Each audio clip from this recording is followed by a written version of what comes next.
So this is the next and the final video in my mini series on living life with the purpose of feeling good.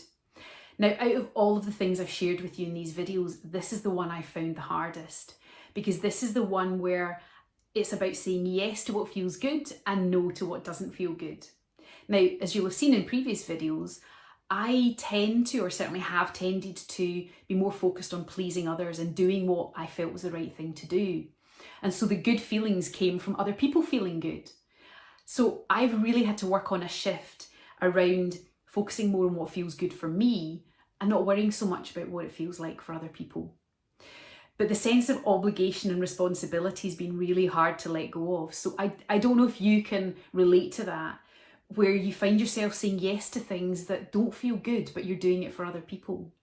So it's trying to get that balance between doing what we need to do and want to do for others and really being aware of what feels good for me. I've definitely kind of had a bit of an underlying motto in my life of work first, play later. My husband is completely the opposite way. He can play anytime. So it's been a real shift for me to go, how can I introduce that feeling of enjoyment and playfulness into whatever I'm doing? So for me, and maybe this will be helpful for you, it's really about slowing down and being more present and really noticing, what does feeling good feel like? And when you're in the present moment, being able to discern, does this feel good for me or does this not feel so good?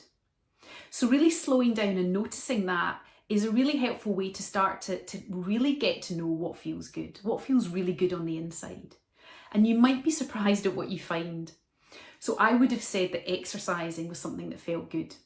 So I've always really enjoyed moving the body, and I've really enjoyed that feeling of getting really out of breath, the tightness in the muscles as you put pressure on them, even the achiness the next day that says, well, you worked hard yesterday. And I've loved the endorphins that come from like really pushing myself and getting really sweaty. But lots of neck pain, back pain, and hundreds of pounds spent on physiotherapy have really got me questioning what is it that I enjoy about it? And I guess what I realise is the enjoyment comes from living up to an expectation of what being fit and healthy and looking good means and what I have to do to get there.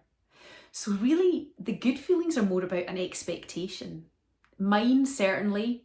Other people's, possibly, or my interpretation of what I think is acceptable in the world. So the good feelings are actually coming from the outside rather than the inside. Now, I still enjoy moving the body, and as I've said in a previous video, I've taken up dancing again. So I dance, I hill walk, I do Qigong and Tai Chi every morning. So I move the body, but I'm saying yes to the things that really feel good and no to the exercise that really doesn't feel good. And so I wonder, what is it that you're saying yes to? Maybe out of a sense of obligation for other people, or just because you've always done it, but it doesn't actually feel good? And where can you start saying no to that stuff so that you create more space to say yes to the things that really do feel good? Back to the previous video on really creating time, devoting time and space to what truly feels good. But this video is all about, you might be surprised at what really feels good versus what you think feels good. So you've now got this little video series, you've got some blogs on my website that you can keep coming back to as you practice this idea of living life with the purpose of feeling good. Imagine what it'd be like to live life just all about finding ways to feel good.